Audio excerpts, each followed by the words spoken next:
ये धुंधकारी चोर हो गया, सर्वजन दोषी हो गया और हमेशा जो है सज्जनों को दुख देने लग गया। एक दिन की बात है, दो आत्मदेव महाराज जी परेशान हो गए और घर छोड़ करके जो है वन में चले गए। इधर इसने क्या किया, अपनी माँ सुंदरी के पास गया, कहा पिताजी का धन कहाँ रखा हुआ है बता, मेरे को बता। चांडाल ऋतो नित्यम पास हस्त संगता, हाथ में पास ले रखा है और माता को मारने के लिए तैयार है। बंधत्वं तु समीचीनं पुत्रो दुःखदायकः, मेरा बंधत्व रहना बांध रहना ही अच्छा था, कुपुत्र दुखदायी होता है, ऐसा सुंदरी सोचने लगी। आशारा दुख संसारो दुख रूपी विमोहतः, ये संसार असार है, इसमें मनुष्य को दुख ही दुख प्राप्त होते हैं। माता जो है एक स्थान पर बैठ करके रोने लग गई। इधर जो है महाराज गोकर्ण जी यात्रा के लिए चले गए।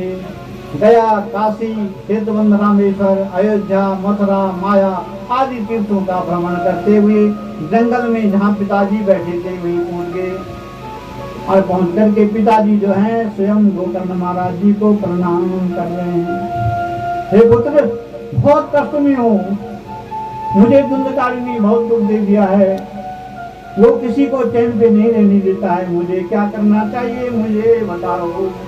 किम कर्तव्यम वने तातम तत्वम वद सविस्तरम, मुझे वन में क्या कर्तव्य करना चाहिए विस्तार से बताओ।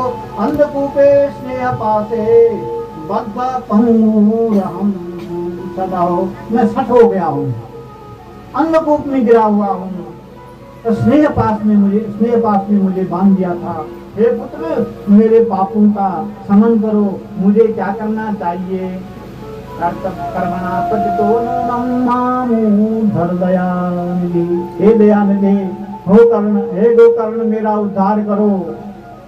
तो गोकर्ण महाराज जी पिताजी से कह रहे हैं, विमतिं त्यजत्वं जाया सुता दिशु सदा ममतां विमुञ्चौ। हे पिताजी, ये शरीर, ये देह अस्थि माने हड्डी, मांस, रुधिर, खून, अनेक प्रकार के विकारों से भरा हुआ है, बना हुआ है। आप अंदर देखेंगे तो घृणा हो जाएगी, अपने अंदर देख करके, अपने अंदर किसी मरे हुए शरीर को इसकी आंखें बाहर आ रखी हैं उसको देख करके आपको वैराग्य हो जाएगा। विकार है इस देह के लिए, तो बहुत उचित देह है और इस देह में रहना मनुष्य का जो है, कैसे इस देह में रहा जाए। इसलिए हे पिताजी, इसमें जाया, पुत्र, पत्नियां, नाती, पोते कई होते हैं, ममता विमुञ्च, इनकी ममता को छोड़ दो। पश्चानिशं जगदिदं क्षणभंग निष्ठ, इस संसार को क्षणभंग देखो। वैराग्य राग रसिको भव भक्ति निष्ठ, वैरागी बन जाओ। हे पिताजी, भक्ति निष्ठ हो जाओ, भगवान की भक्ति करो। ये संसार जो है क्षणभंगुर है, संसारेति संसार, आज कुछ और है, कल कुछ और है, परसों कुछ और है, इसका जो है नित्य रहना नहीं होता है। एक हाथी है, वो हाथी एक दिन की बात है, सायंकाल के समय पानी पीने के लिए नदी के किनारे गया। सूर्य अस्त हो रहे हैं, वहाँ कमल की फूल खिले हुए थे, नदी के अगल बगल कमल के फूल खिले हुए हैं और कमल के फूलों में हाथी पानी पीने के जा रहा है, लेकिन हाथी को अपने पूर्व की सारी बातें याद हैं। पानी पीने के बाद हाथी जो है किनारे पे खड़ा हो गया, कुंजर बोलते हैं हाथी के लिए। उसी समय एक भंवरा आया, भंवरा जो है कमल नाल में, कमल के फूल में बैठ गया, उसका रस लेने लग गया। कमल तब तक खिला हुआ रहता है जब तक सूर्य की रोशनी होती है, सूर्य जैसे अस्त हो जाते हैं कमल बंद हो जाता है, कमल की पंखुड़ियां बंद हो जाती हैं।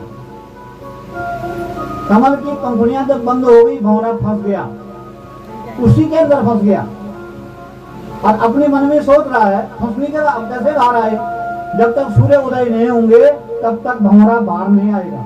हाथी देख करके हंस रहा। बिल्कुल हाथी को जो है वैराग्य आता है, हाथी देख रहा है, पशु योनि में है, लेकिन उसको अपने सारे पूर्व जन्म याद है। भंवरे को अपने से छोटे जीव को देख रहा है, छोटे प्राणी को देख रहा है। इसकी ये दशा है, मैं तो इतना बड़ा भयंकर काय शरीर लिए हुए प्राणी हूं, मेरी क्या दशा होगी। हाथी उदाहरण ले रहा है। रात्रिर्गमिष्यति भविष्यति सुप्रभातम भास्वान्नुदेष्यति हसिष्यति पंकजश्री। रात बीतेगी, रात्रिर्गमिष्यति भविष्यति सुप्रभातम, प्रातः काल सूर्य उदय होंगे। सूर्य उदय होते ही जो है कमल की पंखुड़ियां खिलेगी और मैं बाहर आ जाऊंगा। क्या हुआ सज्जनों, सोच ही रहा है। उसी समय क्या हुआ, हाथी के मन में न जाने क्या आया, अरे मेरा तो उद्धार होना ही है, मैं इसका उद्धार कर दूं।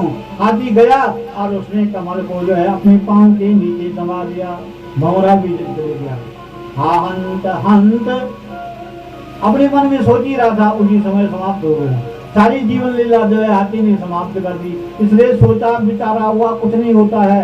जो क्षण हमको मिल जाए, हे पिताजी, हम जो है भगवान का धर्मम भजस्व, धर्म का भजन करें, भगवान का भजन करें। एवं सुतोपि विसतोपि विहं विहाय, हे पुत्र, अब मैंने घर को छोड़ दिया है, अब तेरी वाणी के अनुसार, तेरे कहने के अनुसार मैं चलूंगा। और या तो वनम स्थिरमति गतसस्ति वर्षा, वन में जाकर के आत्मदेव जो है अपनी मति को स्थिर करते हैं। उनकी 60 वर्ष की अवस्था बीत, गतसस्ति वर्षा, 60 वर्ष की अवस्था बीत गई थी। और क्या करते हैं वहां जाकर के, तो हरे रनुगिना स्वयं जात सुपुत्रकित, और अपनी पत्नी के हाथ में वो फल दिया, बताया तुम इस फल को खाकर खाने के बाद जो है पवित्र मन से भगवान का पूजन किया करना। तुम्हारे से वर्ष का व्रत लेना नहीं है, तुम्हारे बस का भगवान की पूजन का पूजन इत्यादि करना नहीं है, क्योंकि आत्मदेव जानते थे इसके लक्षण क्या है। केवल तुम नित्य प्रति स्नान करना, और स्नान करने के बाद भगवान का नाम स्मरण करना, भगवान का नाम लेते रहना, और हमारे घर में जो है अवश्य संतान प्राप्त होगी। पत्नी के हाथों में फल दे करके और ब्राह्मण महाराज जी चलेगी यजमानी के लिए, गाँव गाँव में भ्रमण करने के लिए चलेंगे। तरुणी कुटला तस्य सगद्वे जरुरोदहा, तो बड़ी कुटिल थी, अपनी सखियों को बुलाया, पंचायत बैठाई, सबके पास भेद खोल दिया, जबकि वो गुप्त फल था, बताना नहीं था किसी ने। ये फल है, दिया है मेरे पति ने, मेरे पति कह रहे हैं इसका भक्षण करो, इसको खाना, तुम्हारा पुत्र पैदा होगा। और मेरे को तो चिंता है, उत्पन्ना फलम का हम न भक्ते, मेरे घर में मेरे से संतान हो, मैं नहीं चाहती हूँ। सन्यासी महाराज जी ने पहले ही बता दिया था, तुम्हारी पत्नी नहीं चाहती है कि तुम्हारे घर में संतान हो। फलम भक्षेन गर्भस्तात् भरणो उदरवृद्धिता, फल खाने से गर्भ बढ़ेगा, और गर्भ बढ़ेगा तो क्या हुआ, स्वल्प खाना खाया जाएगा, खाना भी कम खाया जाएगा, मैं खाना भी ज्यादा नहीं खा सकती हूँ।